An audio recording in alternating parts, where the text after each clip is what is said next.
Oh, hey, what's happening there, YouTube? It's Brian House here for Housemade, and in this video today, we are going to be building the Tsunami 3x79 belt grinding machine.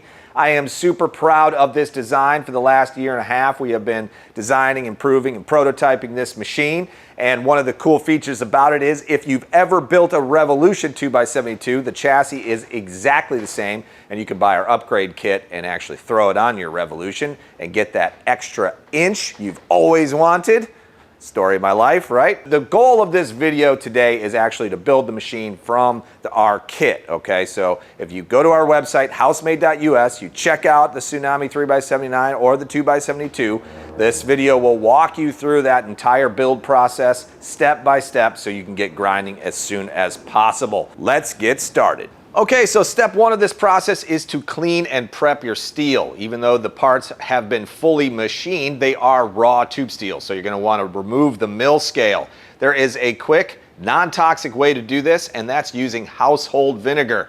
You can pick this up at a grocery store or a Sam's Club, grab about 4 gallons of it in a 5-gallon bucket, dump your parts in, and let them soak for about 48 hours. Once 48 hours has passed, you can neutralize the acid with some Windex, dry them off, and spray them down with some WD-40. Now the WD-40 is an oil and it will smoke when welding, however, it will not contaminate your welds. First step is to build the receiver tube assembly, and this is really quite simple. And we're gonna go ahead and grab our receiver tubes, clamp them together, and get started on those welds. The orientation of these tubes looks like this. There's a tapped hole about 1 inch in on one end of each tube. And you just want those opposing each other, right? So it looks like this. What we're going to do is we're going to clamp them together. The way I like to do it is use a couple of cant twist clamps and put it right in the middle, and one clamp putting pressure straight down. Now what we've done here is we've essentially pinched together the two tubes and then applied down pressure with a C-clamp to our work table using a hinge to evenly distribute that pressure. Also, this is a welder's hack. You can use butter spray from the grocery store as anti-spatter. Yes, it works.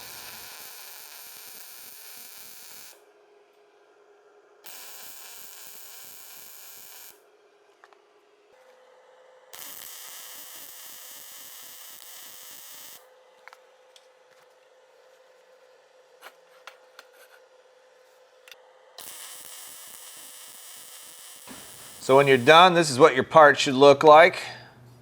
Got these welds on both sides, and your tapped holes are opposing each other. Okay, so the next step is we are going to build the tracking pillar. This is another simple process. So we're going to grab the tracking pillar itself and the spring tab. We're going to line up the spring tab inside of this 1/2-inch hole back here. And the goal is to really just match this angle with this angle. And I've kind of gotten lazy over the years and just go ahead and eyeball it and throw a weld in there. And if it's not quite straight, hit it with a hammer, straighten it out, make it work. So now that we have the receiver tubes welded together and the tracking pillar all welded together, we're going to go ahead and marry these two parts together.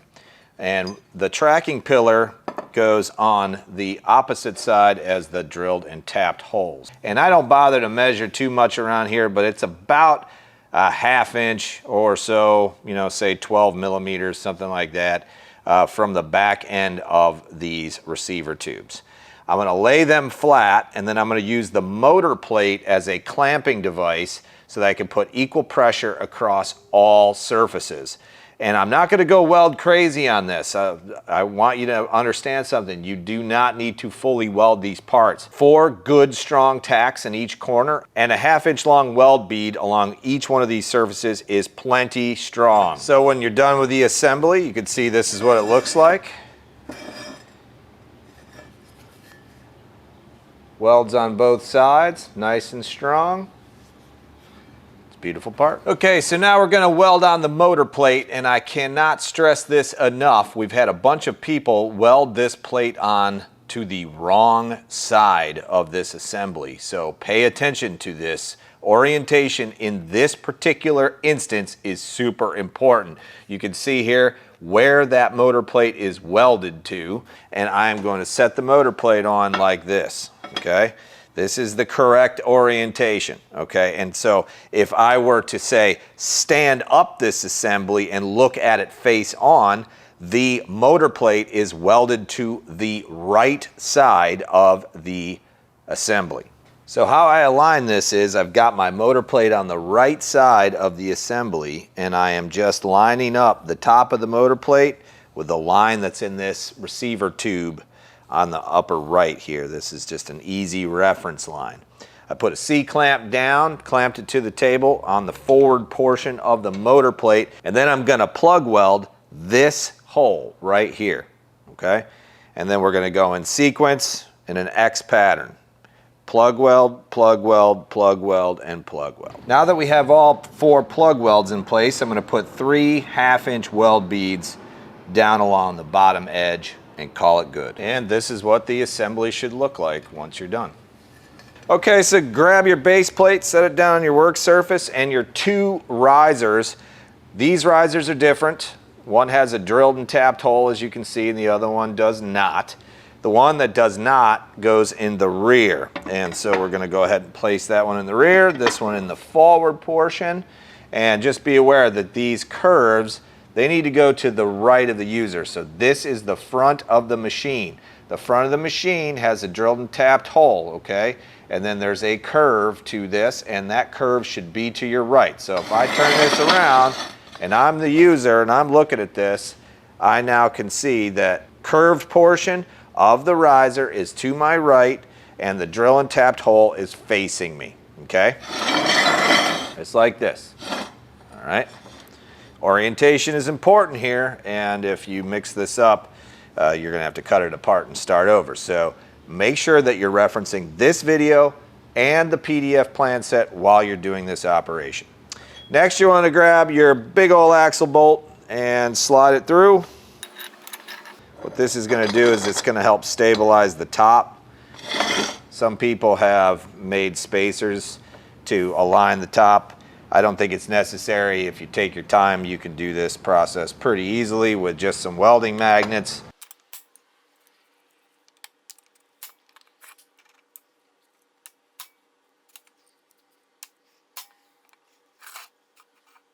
All right. So you can see this is my configuration. What I'm striving for here is to ensure that this bolt stays somewhat freely moving. Once you start welding this, these pillars are going to want to start to warp slightly, and that is something you really need to pay attention to. So we're going to weld these in place, but we're going to do it with opposing tack. So a tack here, and then we're going to oppose the tack on the other side, so in an X pattern. And we're not going to try to pump too much heat into this assembly. Heat will warp this base plate here, and it will cup up. So you really don't need to go weld crazy. I can't stress this enough. A lot of guys put a full weld bead all the way around it, and then they warp their base plate, so their base plate cups up. Totally not necessary. And if you decide you want to do it, just know that you're going to be straightening this base plate out. Even if you clamp it down, it's still going to warp. So just like in the tracking pillar, we're going to put 4 tacks, 1 in each corner, and then a 1-inch weld bead on just the forward and the rear. And that's plenty strong to hold this thing together. Remember, we're not building a skyscraper here, we're building a grinder.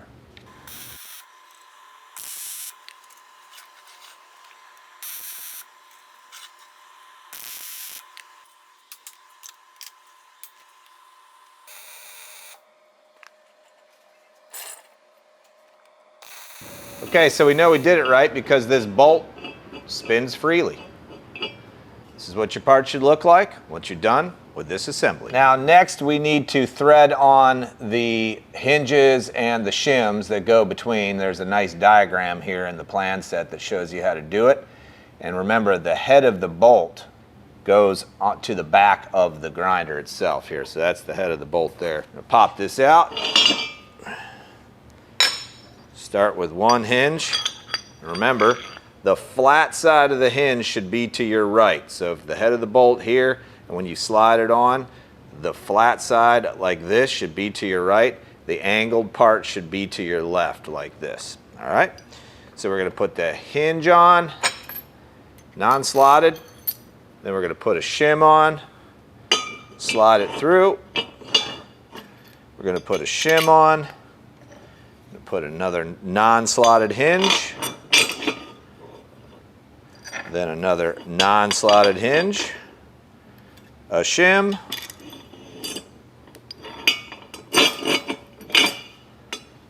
one more shim, and then the slotted hinge, okay? Just like that. And grab our big old nut, nylock nut, and thread it on. Grab yourself a couple of big old crescent wrenches and tighten it down. Not too tight, but just tight enough to where it will stop these outer hinges from moving. Okay, so now we've got our motor plate, receiver tube, tracking pillar assembly, and we are going to marry these two parts together. The best way I've found to do this is just lay it down on its side and line up the top of these hinges with the line on the side of this receiver tube right here.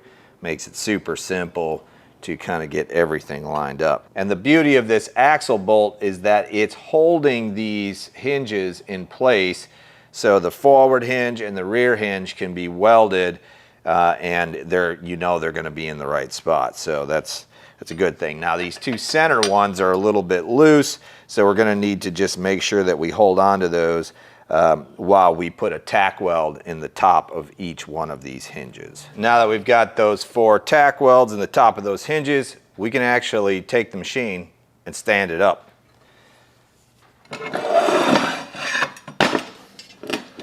Now we've got a couple more welds on this. I'd like to actually fill in this little crevasse here and a couple other welds on the top of these hinges and the bottom of the hinges. So let's go ahead and do that.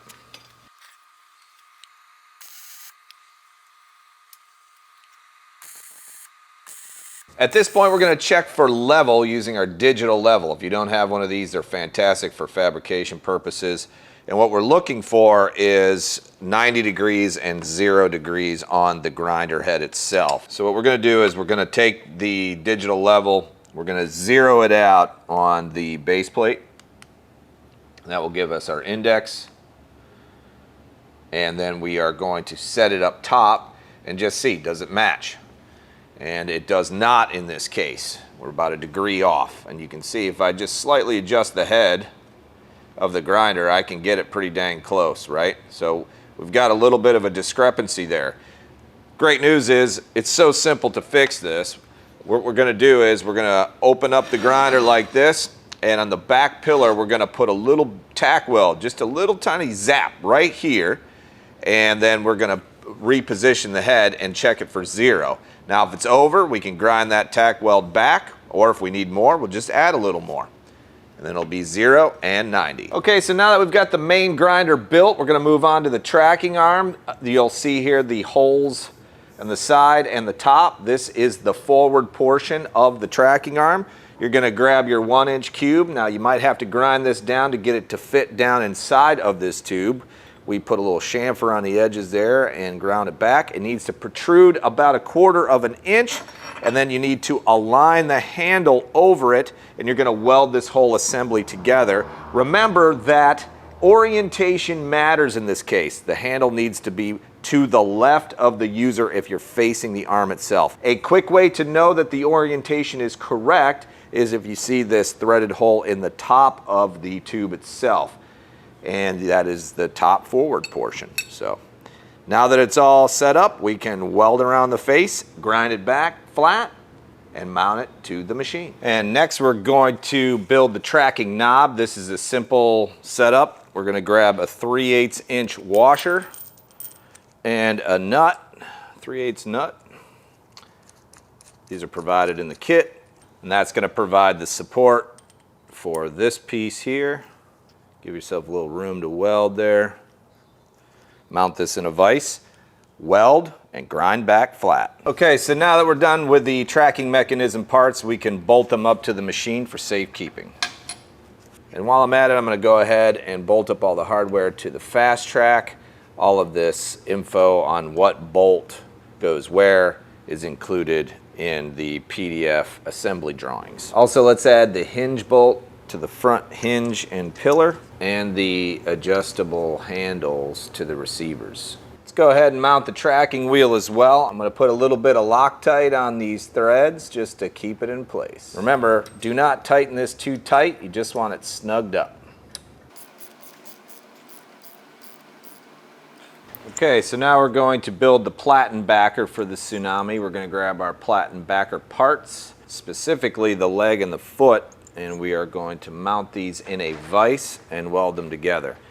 You want to make sure that you're getting it close to 90 degrees as possible off of this face and this face. So we're going to mount it into a vise with a magnet and pop a weld, and then check it with a square just to ensure that we have 90 degrees. Now we're going to take our Tsunami D-plate and our provided hardware and bolt these two guys up to the side with the flag logo on it, pointing out like that.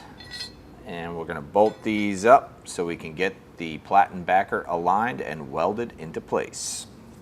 So you can see what I've done here. I've aligned these two faces on both those brackets, and I pushed them all the way forward. So they're all the way down towards the face of this D-plate. That way when we go to clamp this all together, everything will line up.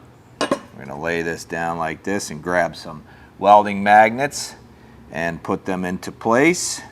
And there's dimensions on the drawings for the difference between this bracket and this bracket. Okay, so make sure you double check those PDF documents before you weld this into place. Okay, so in this instance, I am just going to be doing tack welds on those two outer edges because I want to ensure that I've got everything lined up once I get it all bolted to the machine. I can't stress this enough. Tack welds are your friend. I know people get confident and they just start welding the crap out of stuff. Here's the thing though. These two welds right here placed where they are, they're very easy to cut off and do again because you got a couple of alignment things here that you got to keep in mind. This edge back here needs to be aligned properly, and the vertical alignment is not split evenly. So this distance and this distance over here are different, and you have to reference the drawings, and if you mess something up, it's pretty simple to just cut those tacks off and realign it and get it back welded. Just saves yourselves a little bit of work. You've never done this before, so taking your time and using tack welds will keep you on track. Let's grab the platen arm and the spacer and line up the holes on one side, doesn't matter which, and put a weld in the back of the spacer itself. And now that we've got that arm built, let's go ahead and install it into the top receiver tube and lock it into place. Now we're going to take that whole assembly and bolt it up to the platen arm. Okay, now we're going to build the work rest arm. We're going to grab the arm itself and this corner bracket right here, and we're going to marry these two together. You just line up this little corner right here with the end of the arm itself and weld it into place. Okay, so now we'll take the angle bracket for the work rest and the provided hardware and get it bolted up to the arm. One thing you're going to want to make sure of is that the slotted side of the angle bracket is on the top and pointed to the right of the machine. And lastly, we're going to grab the work rest plate and the provided hardware and bolt it up to the angle bracket.